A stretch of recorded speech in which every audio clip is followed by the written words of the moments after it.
Mama, can you put you put right here? Mommy, Mama, Mama.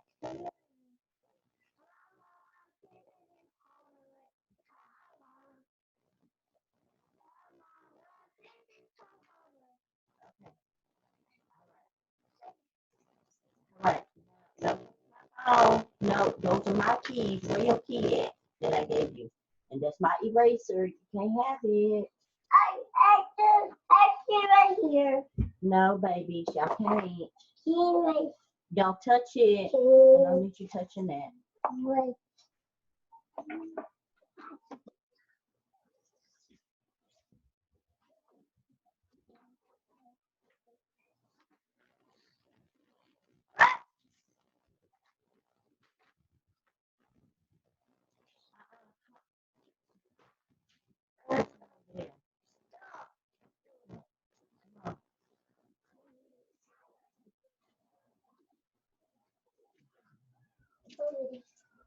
Come on, let's go, boys.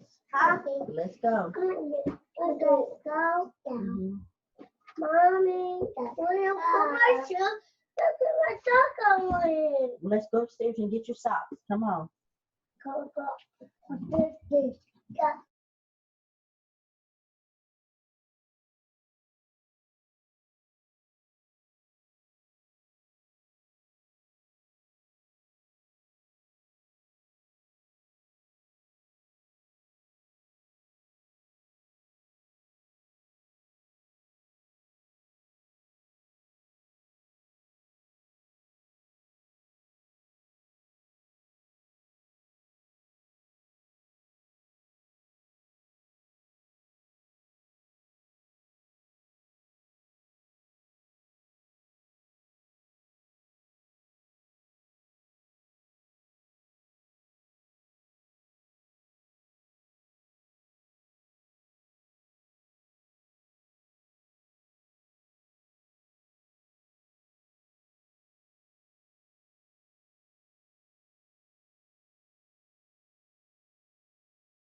Is it up already? Yeah. Okay, I'll join. So we can see each other. Okay. Hold on. Hold on.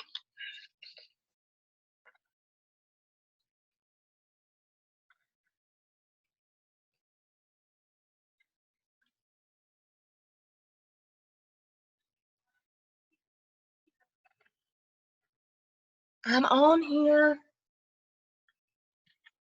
Oh, You said that. I see you. Why don't I have a video? No video. Can you see me? No. How do you do it? Oh, Lord. You can't see me on here. I've messed it up.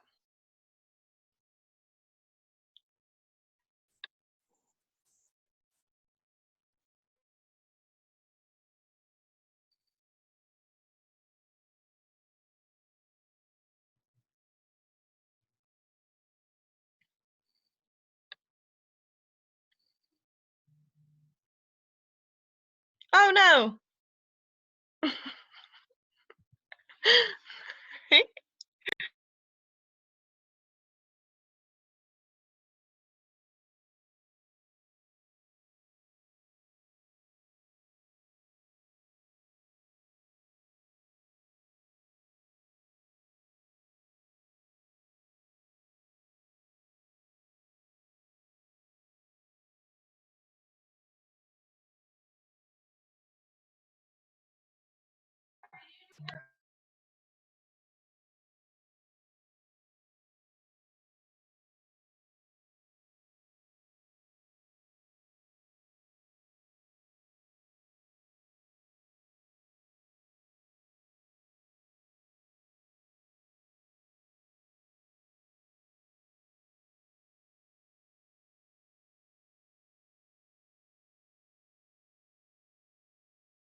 Hello. Can y'all see me? Hi.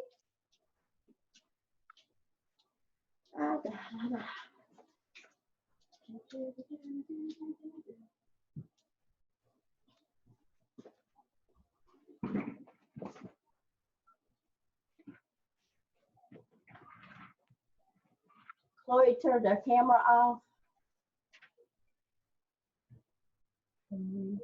I can see you, Leah. Can you hear me? Let me turn on my chin.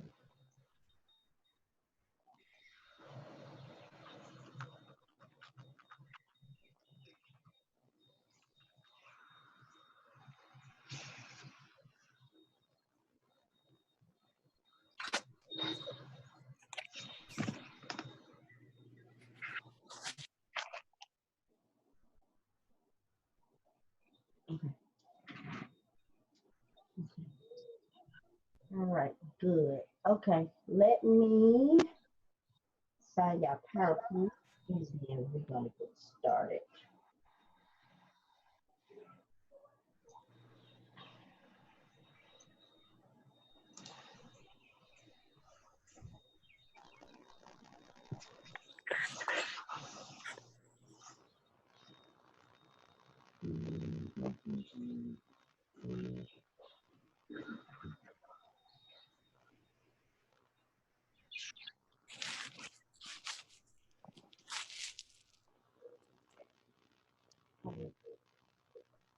Good.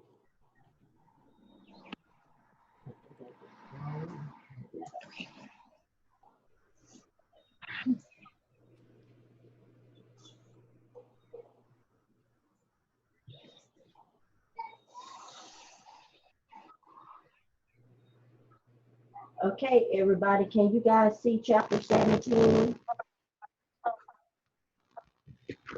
Yes.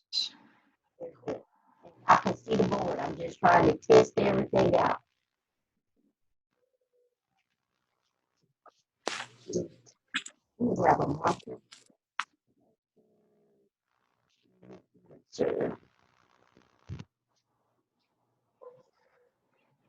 Y'all can see this. I just want to make sure because I was so y'all can see me writing on the board.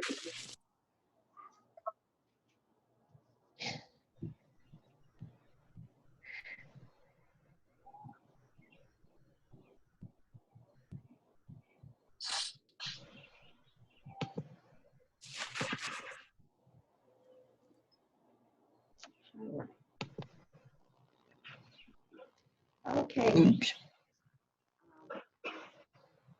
I know this is kind of odd coming from my thing, but I try to make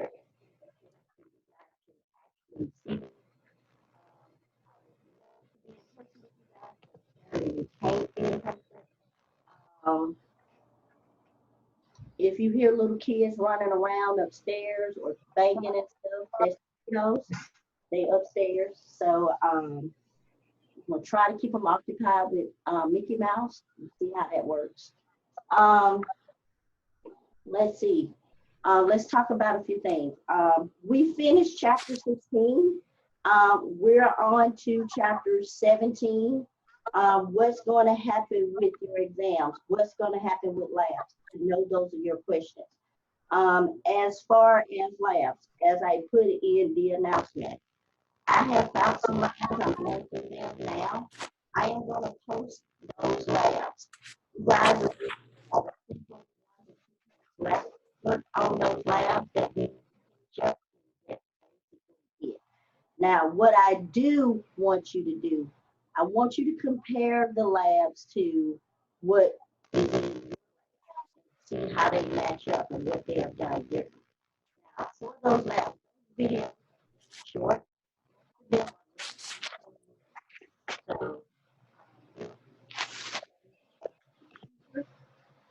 We're gonna keep the same tempo as far as the labs are gonna be turned in every week.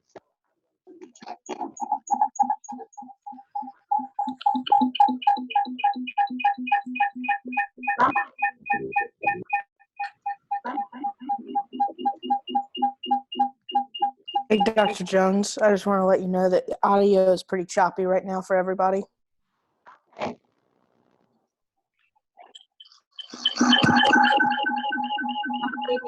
Their mic. Somebody's mic is on and they need to be muted.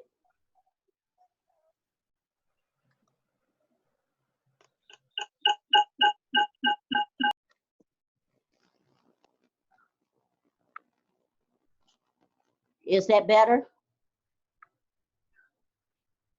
Okay. Yes, ma'am. So far it is. Okay.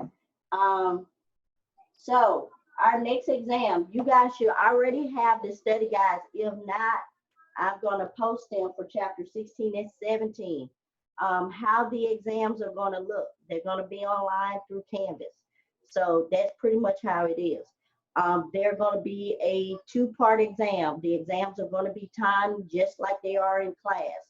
You're going to have a part where you're going to have multiple choice. And then you're going to have a part where you got to write it and pretty much turn it in and do the actual ice tables and stuff. So as part of it, you're going to have to re-upload and submit that I have to grade. And then you're going to still do your multiple choice. And you'll get that grade instantly. So like we have done quizzes, your exams are going to be set up that same way. For the multiple choice part, true, false, matching, set up the same way. It's just that you don't have to do an ice table too. You're just going to do that part and just upload that and submit that. That's going to be the only difference. Concept maps, all of that going to still be the same, turned in. I am going to scale back the amount of online homework. I was planning on doing that anyway, but because you guys were given an extra week,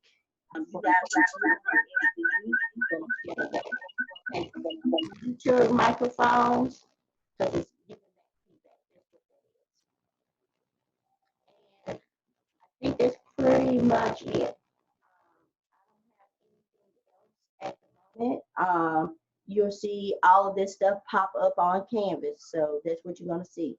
I'm going to go ahead and head over to the computer, and then we're going to get started with chapter 17, so we can go ahead and get finished with that. Okay, with chapter 17. Now, okay, yeah, my internet connection is going to be kind of crazy at times.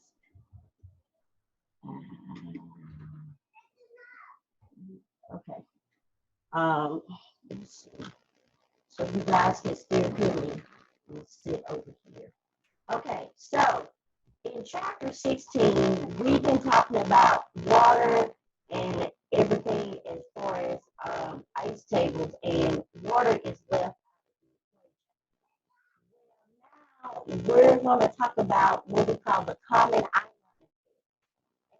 effect. And basically, what the common ion effect is basically if you have two solutions and they have a common ion in it.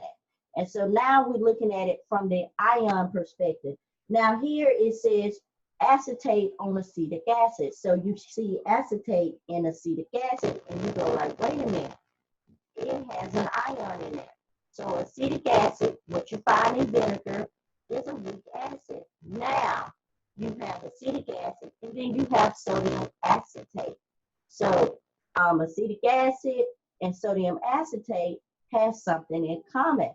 They have the acetate ion in common. So the CH3COO minus. Now, the presence of the acetate will shift the equilibrium according to Le Chatelier's principle. Because both of them have acetate in there, it's going to shift it. And so that's what happened. It's going to shift it more so toward the reactants. And the reason why it's going to shift is because you have more acetate in there, and it's going to lower the acid. So that's what this slide is really talking about. So this is called the common ion effect.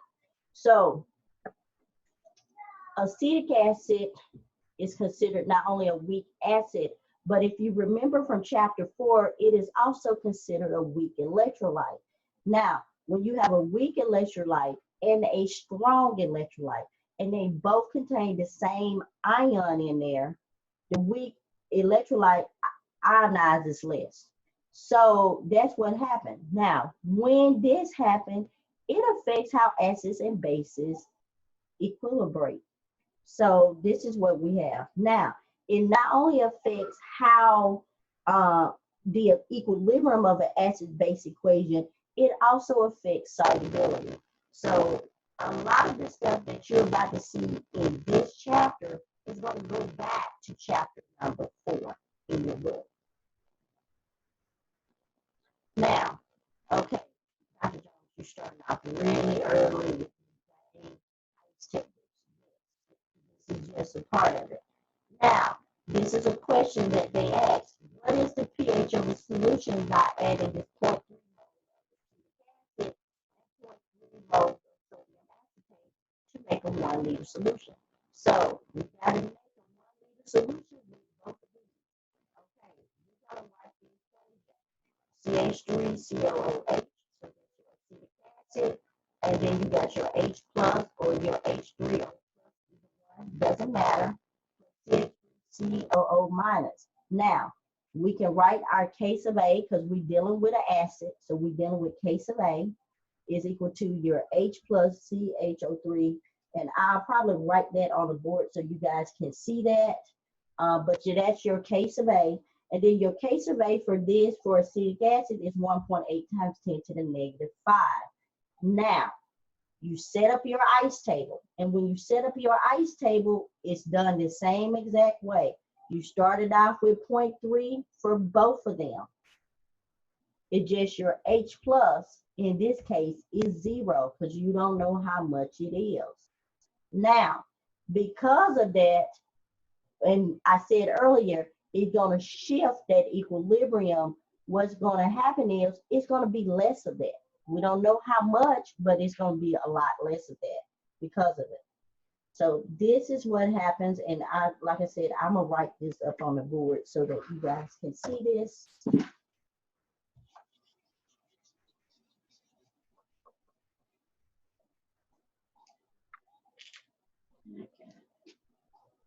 Case of A equal to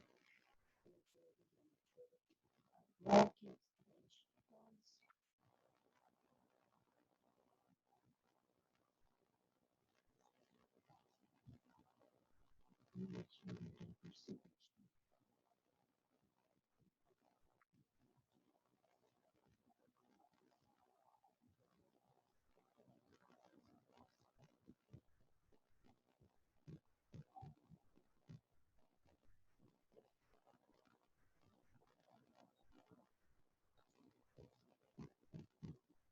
Okay, so when you have that, and then this actually equals to 1.8 times 10 to the you see that set of the ice tables, your H plus is 0, and you see the ice table set up, your 0.3, you got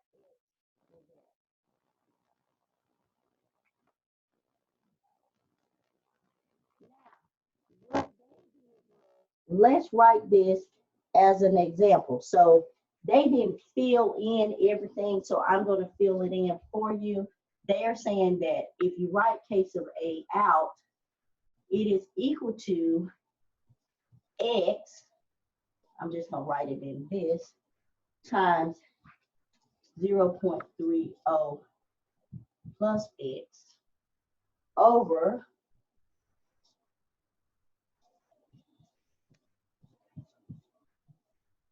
that is what they did. Now, in this case, like what we was doing for last chapter, what you need to do is make an assumption here. Because who feel like doing all of this right here? So they basically said, let's make an assumption and say, wait a minute. Basically, adding or subtracting it is not going to make a big difference. So what we're going to do is just get rid of that. So they're going to make sure when I said on the test last time, you got to make the assumption that X is basically almost, is not quite 0, but almost 0. So they saying is basically subtracting it doesn't change the equation too much. That's what they're saying. Assuming, and I'm going to put adding or subtracting X is going to be close to 0.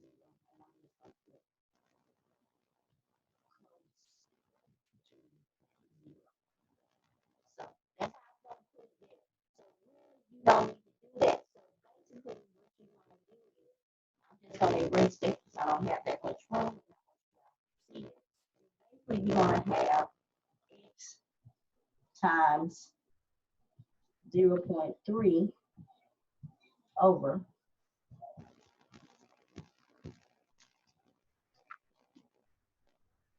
So basically ends up, this crosses out, and case of A is still just this. Now, I know you guys are wondering, why are we going to go through all of that? Well, you have to go through all of that just to see. It already gives you these hints that it is a weak acid. It's not going to ionize that much if it's a weak acid. And when you got two of them that have the same ion in there, that means the H is going to go down pretty much close to zero. So the common ion in there is going to play a great factor. Now, why do we care about this, Dr. Jones? Because it's something in lab that we actually use. And I hate we can't do lab, but it's something in our lab that we actually use. And this is important. Now, do this, that is equal to your H plus ion. So in case of A, your H plus, which is equal to 1.8 times 10 to the negative 5. Now, if you take that and you get a pH of about 0.74.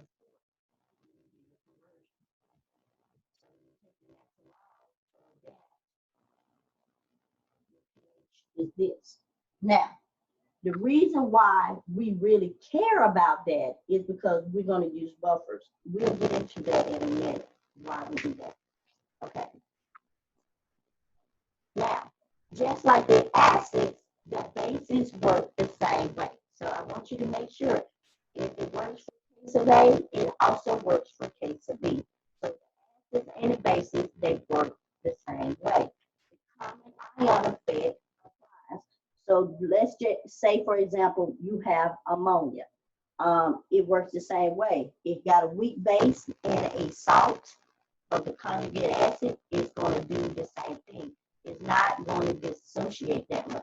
So I want to keep it on that.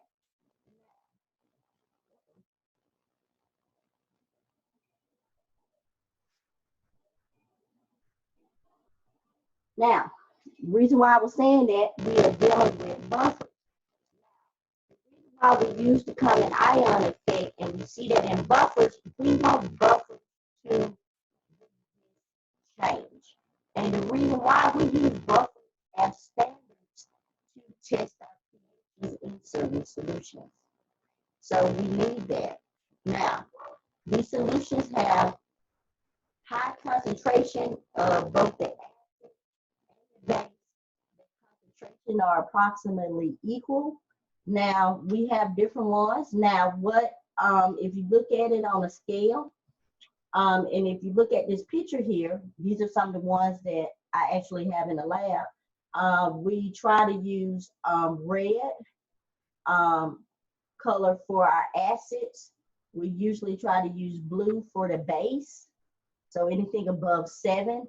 And then yellow one is the neutral one. So we do try to use that in the lab. So these are buffers. Now, our lab, what we was going to do for lab was actually make a buffer. And then what I wanted you guys to do was to make a buffer and actually test it and then compare it to the standardized buffers that are normally found in the lab, ones that I just showed you. So you was going to actually make one. And this is what you was going to do. You was going to take and a salt of this conjugate base, or the weak base and the salt of this conjugate acid, strong acid, and partially neutralize it. And then you do all that. So that's what you guys was going to do for lab.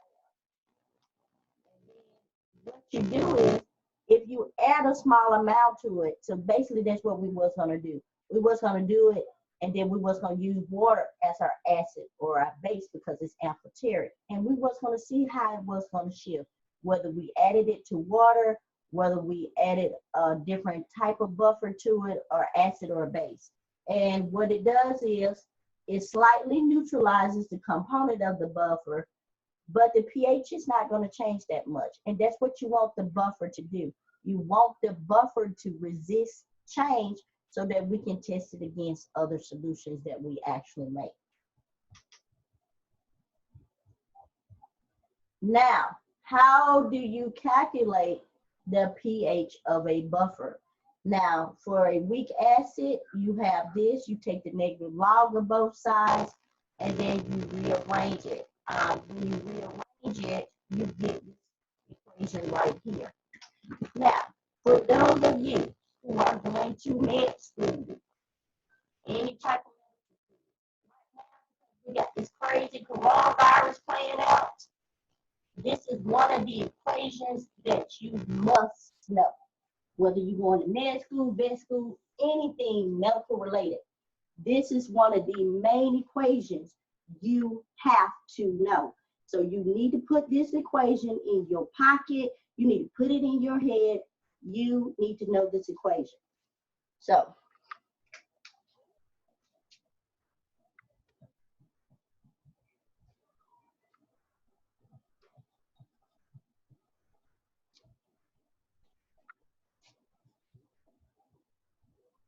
I'm going to write this one.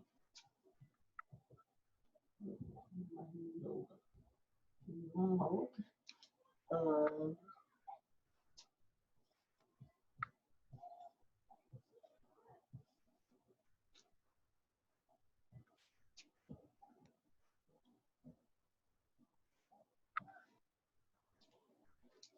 and this is known as the Henderson-Hasselbalch equation.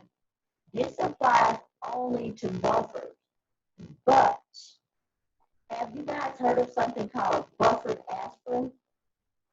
That's very important. So it applies to medicine as well. So this equation, the Henderson-Hasselbalch equation, and the reason why you want to know that is because if you put certain medicine in your body, you don't want to change the pH. You want it to resist, but you still want the medicine to attack whatever that is going on without changing the pH. So sometimes after they call it buffered aspirin, there's a reason behind it because sometimes when you take aspirin, sometimes that plays a part in lowering your pH in your body, just like drinking water. If you drink water that's more acidic, you're going to make your body more acidic. If you drink water that is more basic, you're going to make your body more alkaline. So that's the difference. So I want you guys to remember this equation. So put it in your head. You need to know this. Now, why do we want to know that? Why do we care about Henderson-Hasselbalch? It's because you can actually apply this. Now, this is the question. It says, what is the pH of a buffer that is 0.112 molar in lactic acid? Where is lactic acid, you guys? That is in your muscles. So, and then you got that. That's the formula for it. And then a 0.10 molar in solution in sodium lactate. So the Ka for lactic acid is 1.4 times 10 to the negative 4. What you have to do is apply the Henderson-Hasselbalch equation. Okay, so they asking you for the pH. So in this case, what they did was they took the negative log of all of this. So you got to take the negative log of everything. So you got to take the negative pH. I'm just going to write it up here.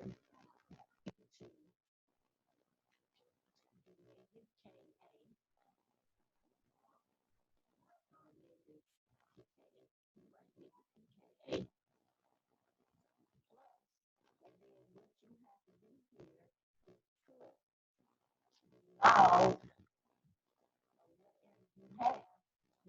A minus over HA. So what you have to do is you got to take the negative log of these two and then add the log of that to it. And so that's what they're saying. So you already have the Ka for lactic acid is 1.4 times 10 to the negative 4. So what you do is with that one, if you take it, you get your negative pH. Basically what they're saying is you get 3.85 plus. And then when they do the log of all of that, so you got the log of 0.12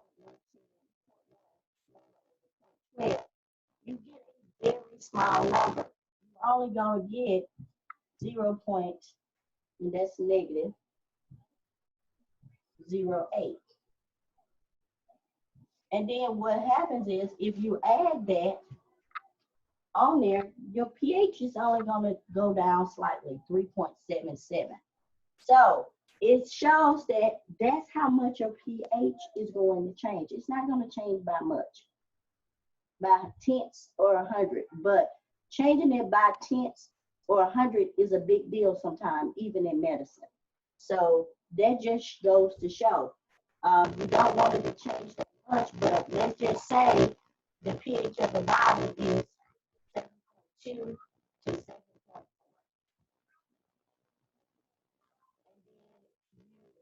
It's like acidic, and it's like 6.8. And then what you want to do is get your body back up here. So you want something that'll even move it those few points. So this is important. Even though that didn't move it that much, sometimes just moving it just a little bit will actually help out. Okay.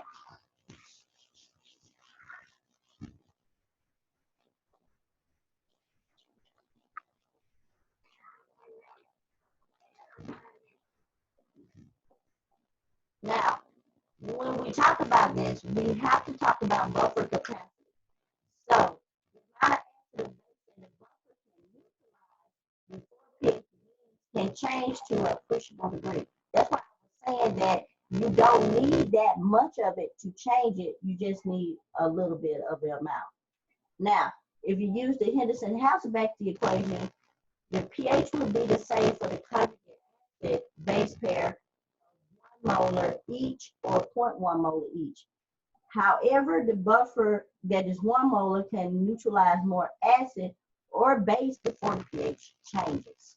So that's important because your buffer got to have a certain capacity. That's why I was saying that we have things such as buffered aspirin. You guys have heard of it. If you haven't, talk to your parents and grandparents. I know Bayer used to make buffered aspirin.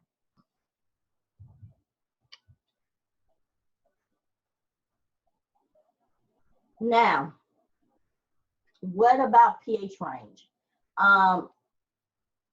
The range of it varies over basically a way that it actually can work.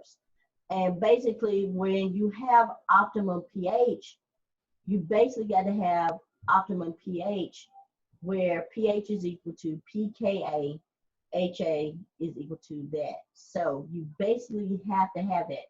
If the concentration is more than 10 times of the other, the buffering is poor. So your buffering action got to be a lot less. So it got to be less than 10 times. Usually you want to keep the buffer in a unit.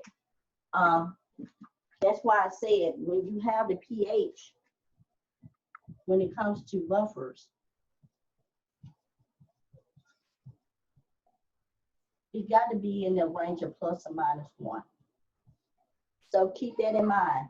The pH, when it comes to buffers resistant change, plus or minus 1. That's why I was saying if you got a pH of 6.8, just changing it slightly, that's what it is. So it got to be in this range between plus and minus 1. So that's where you want the buffers to be most effective at.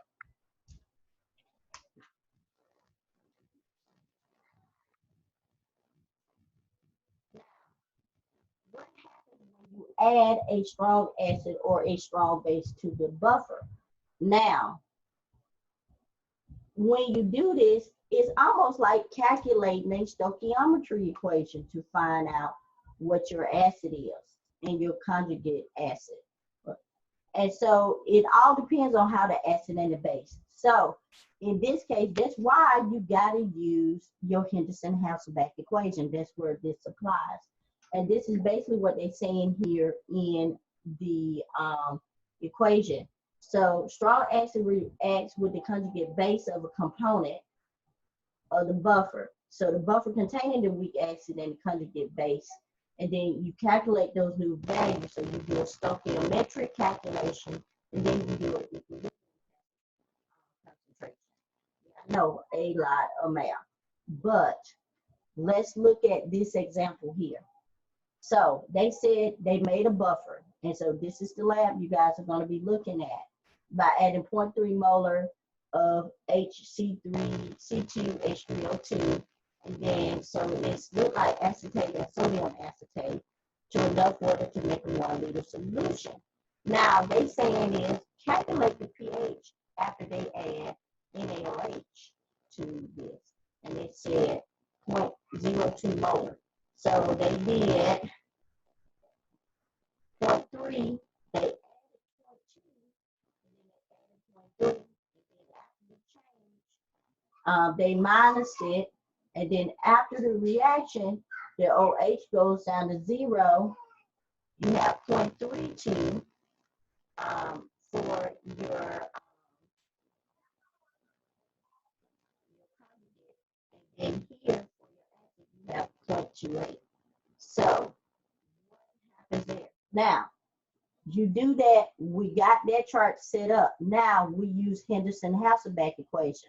Now, we're gonna make the ice tables, you guys, but in order to, once we make the ice table and figure all of this out, we gotta use Henderson-Hasselbalch. And so when we use Henderson-Hasselbalch, we use this. Now, when we're using this, this is a buffer. The volume for each concentration is the same. So we have to calculate this based on the ratio of the molarities. So this is what they did. They did pH equal to pKa plus the log. And then they did the ratio of the molarities. And let me just back up. That was right here. So that's what they did. They used the ratio of the molarities right here. So that's what they did. And when they did that, they get 4.8. And that's basically what it is. If you look at the equation up there, it's basically a ratio. So like I told you before, plus or minus 1 is not going to move that much. That's the range that actually came up in. So that's what they did for that. Now, let's just say if the pH of 4 molar sodium hydroxide solution. And then what if you want to add it to 1 liter of water? So just saying that you got 4 molar sodium hydroxide, because you know in the lab I have to make these different molarities for you guys use them, right? So you add it to water and then you add it to a buffer. See what happens. So that's typically what you have to do. Add it to water and adding it to a buffer. Now, what happens? Now, how do you solve this? Basically, in this case, you have to basically multiply it, because what you're doing here is, they say it's 5 milliliters of water. What is the pH? 1 liter of water, and B 1 liter of a buffer solution. Now, what they did was multiply the 4 molar times the amount of water. So that was converted, if you guys can see that. And if I need to, I can write it on the board. And so that's what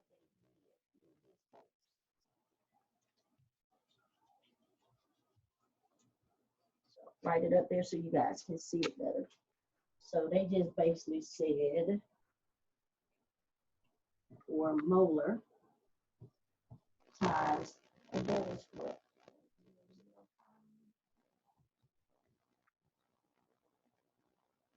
Make sure that it's right. Equal to,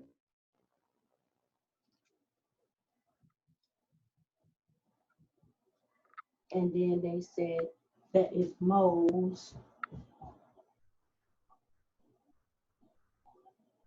and then that is OH. So what they had to do there is basically once they did that, basically just say, okay, we're going to divide the pH. We got to find the pH. So what we got to do is convert this over. So they said pOH is equal to this 2 to the third. And then they just divided it by,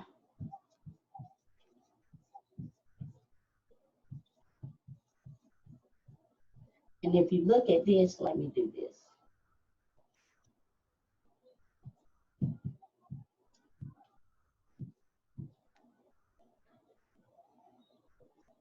This is what they did. And so that's how they came up with that 0.0019. So they said the pOH is equal to 0.00199. You guys take a look at that. And I know y'all was talking about, well, yeah, why we got to do the assumption and stuff. Look at this. Look at that. Not much difference in that. That's why they were showing the assumptions earlier.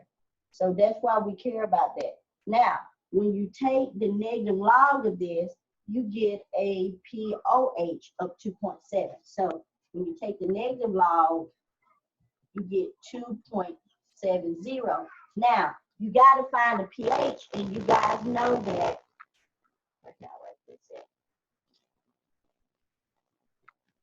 pH plus pOH is equal to 14. And so what they have to do is, if you take the negative log, you basically have to do 14 minus 2.70.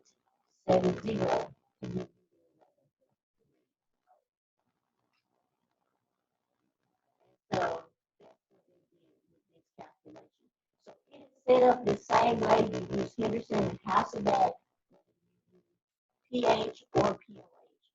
And it can be substituted. It can be substituted right there. So that's what they did for this particular example. Now, for the A part, that's A. B, they did the same moles of OH, 2.3 moles, and they gave you 0.298 moles of the acetic acid. So they saying it's going to increase it. And so when they did the same thing, and they went through it, they got the negative log of 1.8 times 10 to the negative 5 for that acetic acid. And they did the ratio of the logs. They got 4.75. And then from the original buffer, the pH is 4.74. So that's what I'm showing you. It's going to move slightly. And that's what you want in a buffer. Buffers have to resist change. And you don't want them to change that much. You want the pH to stay as close to it as possible. That's what buffers do. They resist change.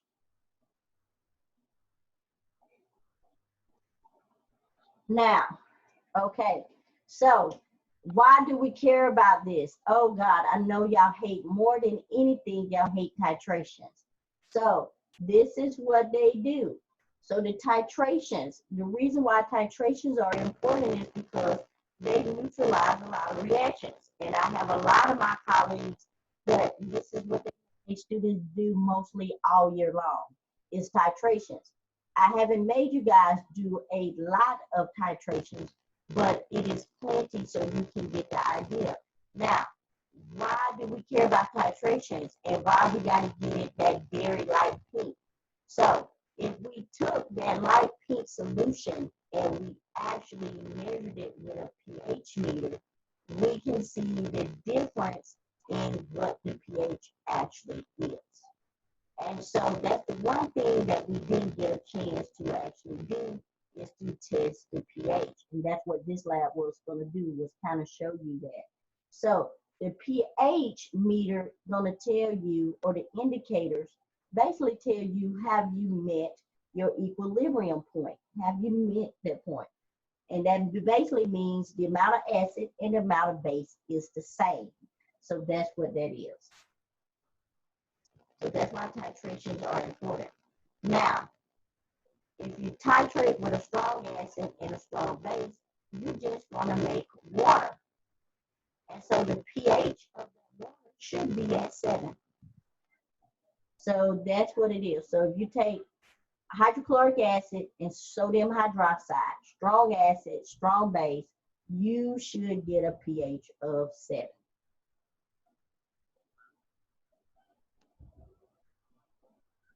Now, titration of a strong base to a strong acid. Okay, it looked like you flipped over the strong acid by titrating it by a base. So,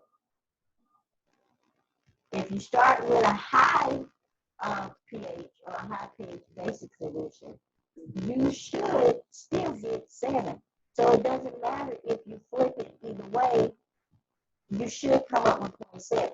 Whether you start very low with acidic and then you titrate. So it doesn't matter which way you do it. A strong acid with a strong base, you still should get 7. Now, what about a weak acid with a strong base? So with that, you'll use case of A to find your initial pH. So you got to use case of A. Now, you find the pH or the buffer region using stoichiometry, followed by the Henderson-Hasselbalch equation. That's why I left it up there. And then you find that point. Is it greater than 7? You use the conjugate base to determine the pH. As more base is added, your pH is going to level off. It's the same thing for strong acid. So this is what happens. So when you do this, so that's why, like I said, a lot of my colleagues have people doing all of this different type of stuff. It's because we wanted to see how this reacts. Now, some weak acids, you can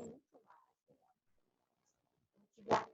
You got to calculate your moles of your weak acid. You got to calculate moles of your base and moles of the anion that is formed. You subtract it and you see, and then you use Henderson-Hasselbalch. So this equation is going to be very important for your next exam coming up. Now, why does weak acid titrations differ from strong acid titrations? The weak acid has a higher pH. So, and then secondly, the pH change near the equilibrium. So, just like the problem we did earlier, even looking at this and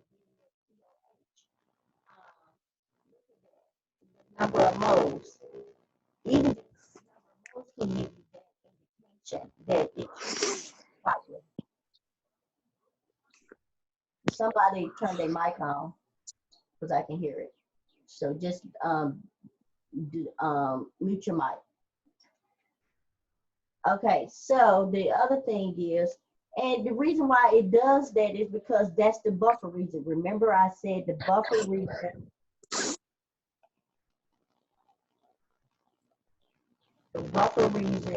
is plus or minus 1. That's what it is. Your buffer got to stay within that, plus or minus 1. So when you do that, the pH at the equivalence point is greater than 7 for a weak acid. So just depends on where that buffer is there and it's around that particular point. Now, what they're showing here, so you got your milliliters of NaOH. And so let's just say your pH is here. And so what it is, if you got a strong acid, it just goes up. So you're wondering why we use a lot of sodium hydroxide when we do our titration, or we use a certain amount, and it says the initial pH increases as case of A decreases. So that is totally correct. That's what happens. So that's what you see here as a strong acid, very low, but your case of A decreases as your pH increases. So that's what you see on this chart. Now we're looking at indicators. Why do you care about indicators? Indicators are these acids that have different colors than they come to base form. And each indicator has its own pH range on which it changes colors. Now, the indicator can be used to find the equivalence point. That's what you got to use it for. As long as you change color in the small change region. And you guys see here. Now, what you guys be using in the lab is a phenolphthalein. Now, the phenolphthalein, you see that this region right here is around 8. That's why I said you got to have it light pink because you want to keep it to the pH closest to 7. And so that's what the thing is. And so when you guys were doing it and you got that really dark or deep color, you had a high pH. So that's why I was saying that it was wrong that you had that dark pink color is because the pH was too high. And then when you guys got done with that and all that waste, I had to go back in and still neutralize it down so that we can actually pour it down the drain. And so, because you made water, but you made water with a high pH. Now, that's what most of you guys did. Y'all made alkaline water. But we can't drink alkaline water out of the lab. Y'all can buy that out of the store. So, it was high pH. And so that's what it is.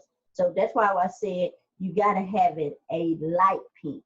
So you got to see some color in there, but you don't have to see a lot of color. So that's why that was important. Now, there are different types of indicators. They got methyl red, they got methyl orange, and we got several of them in the lab. But normally we like to use the phenolphthalein right there around 8 to 7, and that's what we like to use.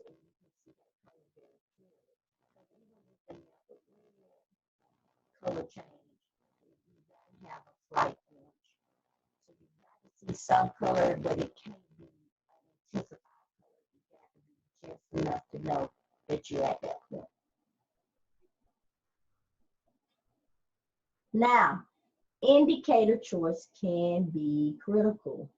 Now, phenolphthalein color change is right here between 8.3 to 10. Now, methyl red, however, is 4.2 to 6. Now, sometimes when it's an unsatisfactory one, if you're using a weak base with a strong changes before it reaches the equivalent point. So, let's just say that if I was using ammonia and hydrochloric acid,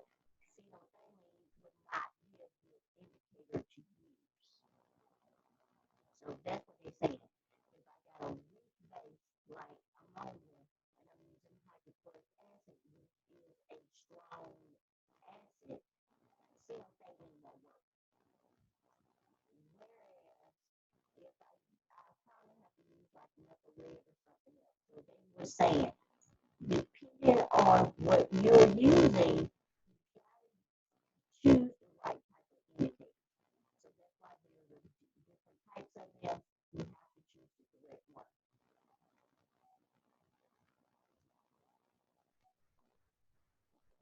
Now, when you have polyprotic acids, so your polyprotic acids, these are easy. You can have sulfuric acid, phosphoric acid, they are polyprotic, meaning that they got more than one H plus that can dissociate in water. Now, when you do this, you can still use the Henderson-Hasselbalch equation. And what they're saying here is, if you use it, you can see pathway to each equivalent point, give us the pKa for that step. So you got one equivalence point and then you got a second one. And for example, you can do that with sulfuric acid. It's polyprotic, is H2SO4.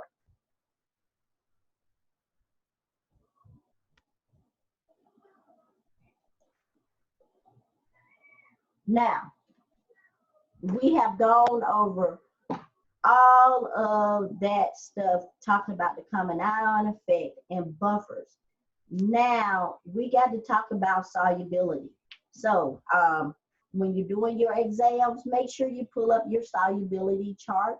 You're going to need that. So, if you got it from last semester, make sure you keep that on hand because you will need that. Now, because your ionic compounds are strong electrolytes, they dissociate very good. Now, when I talk about that, let me just erase all of this stuff off the board for just a minute so we can talk a little bit about this. And remember this equation, Henderson-Hasselbalch. Now, let me write this up here. We have done with case of C, case of W, case of A, case of B. So we have looked at all of those. Now we're about to look at this thing of KSP. So you guys go back over chapter 4 if you got time and look at that. So let's just say, they say if you got ionic solution, so NaCl, you got Na plus, Cl minus. All right, so when you put those in water, that completely dissociate back into its ions. And let me put a little plus sign right there. It completely dissociates. Now, when you write an equilibrium equation, the solid is the reactant and the ions are the product.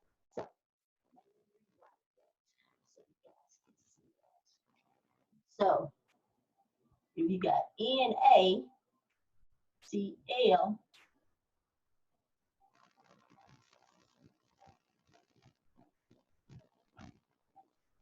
that's what happens. So, you can actually write this like this. The equilibrium constant expression is called the solubility constant. So now we got some more K's that we're dealing with. So KSP is important.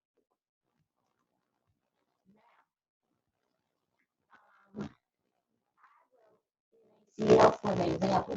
Now, with most of these, you're going to look at ions. So, ion charges chart. If you got that, make sure you have that handy too, but that will be needed. What you're going to do is when you write your KSP for like this, KSP is equal to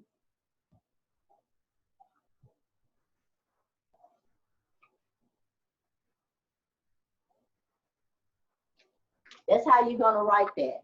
Now, the reason why you're going to write it like that, KSP is equal to Na plus in brackets, Cl minus in brackets, is because the solid in this case is not included. So remember when we started all of this off, when we looked at case of C, we only looked at this based on gases. The liquid wasn't included, the solid wasn't included. When we came to case of W, then the case of A and case of B, water was left out, the liquid was left out. And in this case, the solid is left out of that too. When you write case of P, we just focusing in on the ions. We're not focusing in on the solid itself. So they put up on your screen barium sulfate and barium phosphate. And you've got to be able to write those equilibrium constants. So the reason why they put those up so that you can tell the difference. So barium sulfate, you got BaSO4 on there. And then you see that it's broken down. Now it's solid and it's going to aqueous. And I did not write that down. Let me put that. Solid.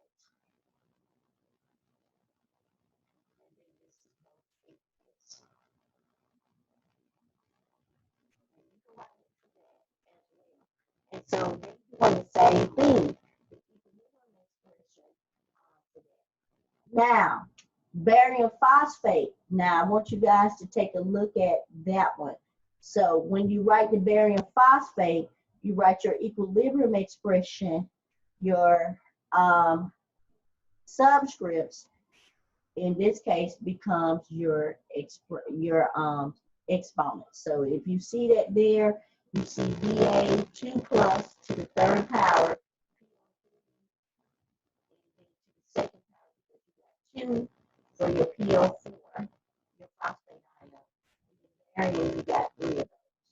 Now, solubility versus solubility product. K is not the same as solubility, but it's the quantity of the substance that dissolved to form the saturated solution. Now, solubility will be used because the question that you got to ask yourself when it comes to solubility is, will a precipitate form? That's the question you got to ask yourself. Now, solubility has units. Now, solubility units is grams per liter or moles per liter. Solubility has units.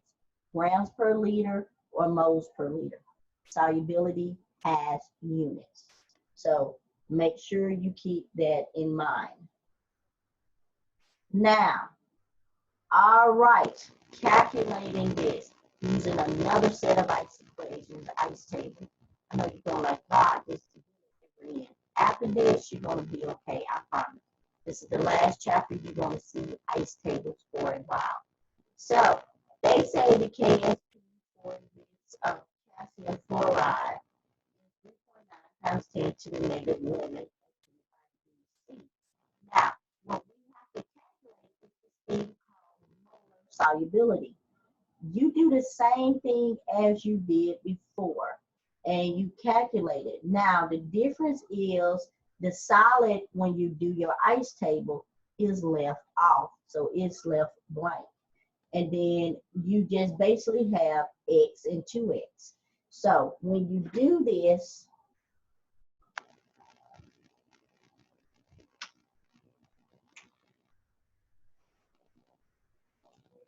you just basically have P, 3.9 times 10 to the negative equal to, and then you got X times 2X squared. Now, when you do this, that is equal to, let's take a look at this, X times 4X squared. And then I'm just breaking it down a little bit so you guys can see it.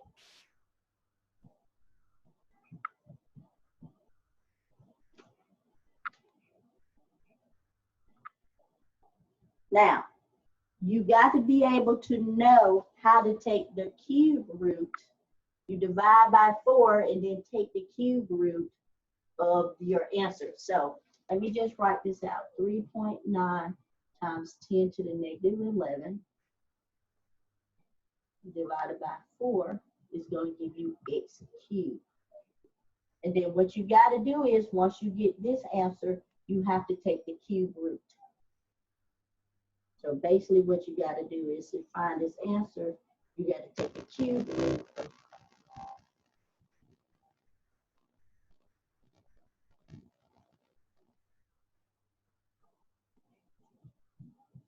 and that's where you get the answer 2.1 times 10 to the negative 4. Now, if you want to know solubility, you've got to multiply by the molar mass. So this is why chapter 4 is coming back into play, chapter 3. So molar mass must multiply.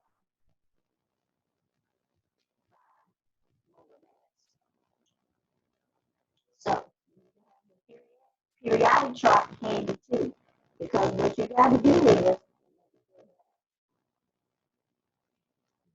calcium.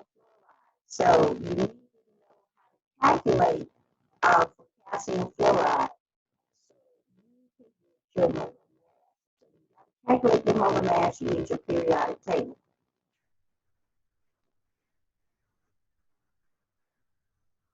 Now, this is one thing that I was explaining to you on your test. You're going to have two parts. The first part is multiple choice. The second part is on one of your questions that you're going to have on the test, on the part of the test that is not multiple choice, is what factors affect solubility? And the main one is what I was going over in the first half of this presentation, the first half of this chapter, is basically the common ion effect.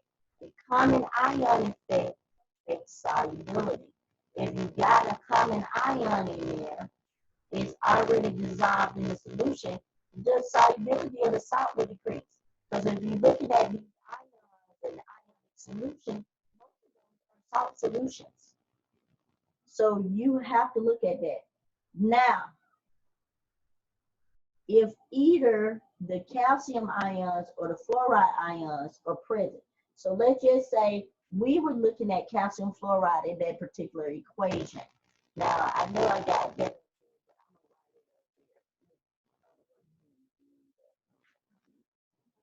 So let me write that. So we had calcium fluoride here.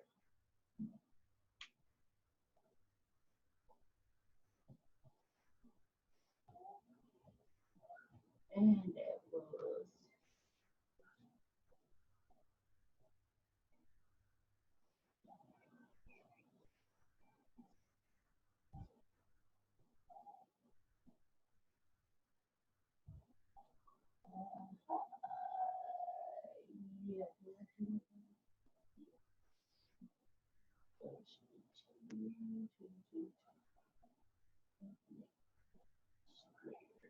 all right, so if you have that, and I want to make sure I got that right, I don't want to tell you guys anything wrong. If mine's too sick, now, if you got those, and they saying here either the calcium ions is present or the fluoride ions is present, the calcium fluoride would be less soluble.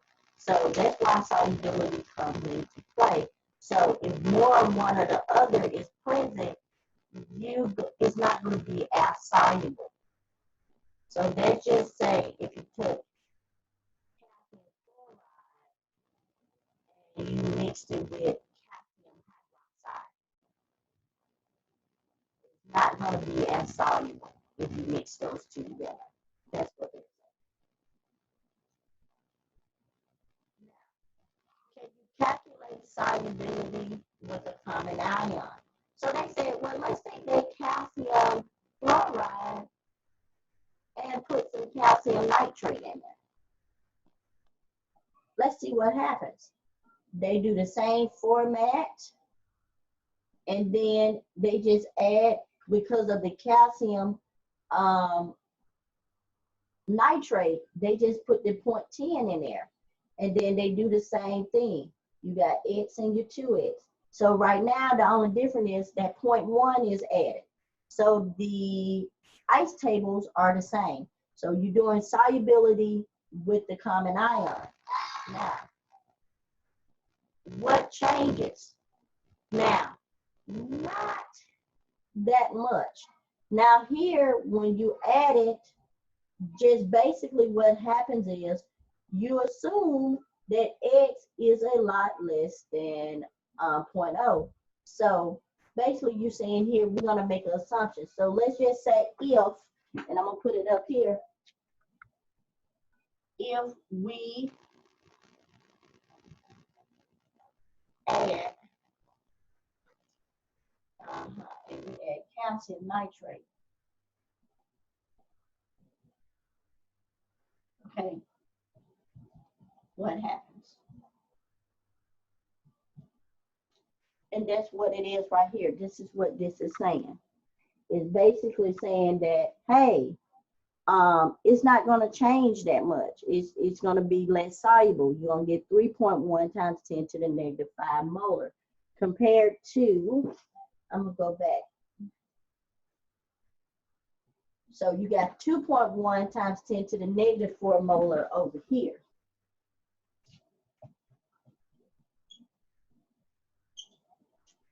Now,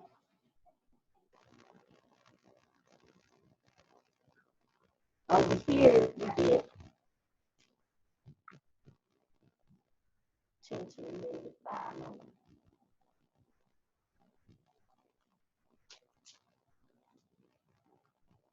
So you get a lot of change here. So what they did was they just put the 0.10 there and then times 2, and then that's what it is. So you get less if you add the nitrate ion effect. So this right here is more than this right here. So that's just because you add this and this common ion is in there. That means that the solution is going to be less soluble. Now, pH also affects solubility. So, all the stuff we're going over, we just went back and saying, this is what happened. pH affected, this affected, that affected. This is what happens. pH affects solubility. So you need to say common ion effects affected, pH affected. Now, the buffer controls the pH. When a buffer is used, there is no change in the concentration of the hydroxide ion. And then you can have complex ion formation. Metal ions can act as if they are Lewis acids. Now, this is what they do. Now, sometimes when they say, let's just say you have the sunny water or any of those, and people say that they added minerals to the water to make it taste better. Now, see what that says, that they add the minerals to the water. So if the minerals have metal ions in there so that it can do that and add those minerals, they act as an acid.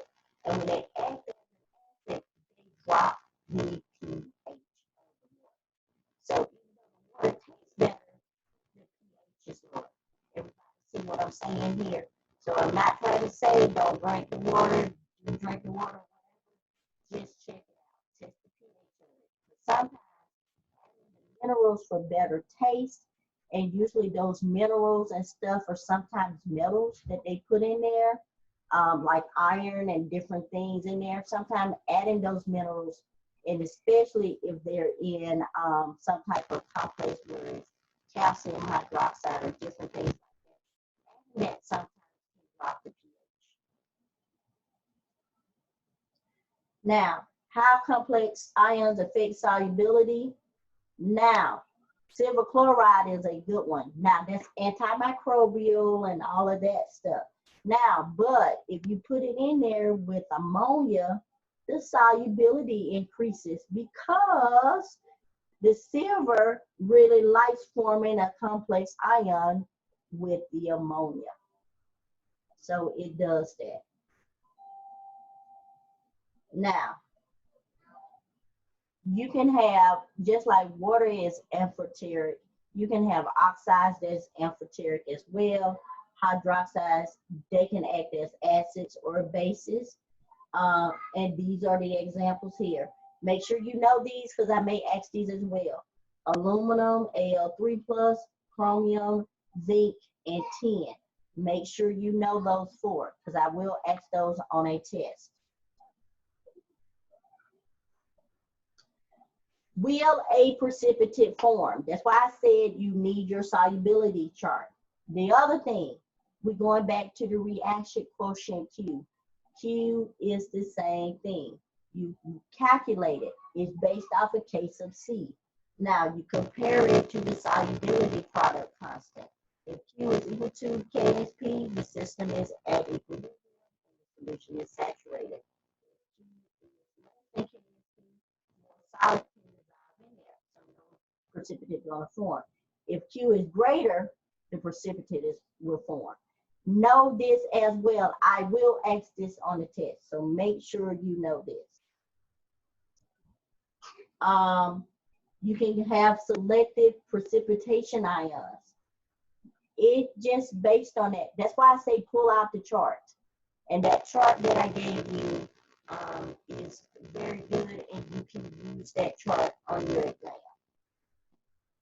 All right, so you can have different ones. And then lastly, let me go back to that. You can do quantitative analysis of the ions. You can do different ones. Now, when it comes to this part, especially in the lab book where I took your labs from, they have 4 labs based on one slide. 4 different labs. Now, I wasn't going to allow you guys to do all of that. I want you to focus mostly on the buffers and everything.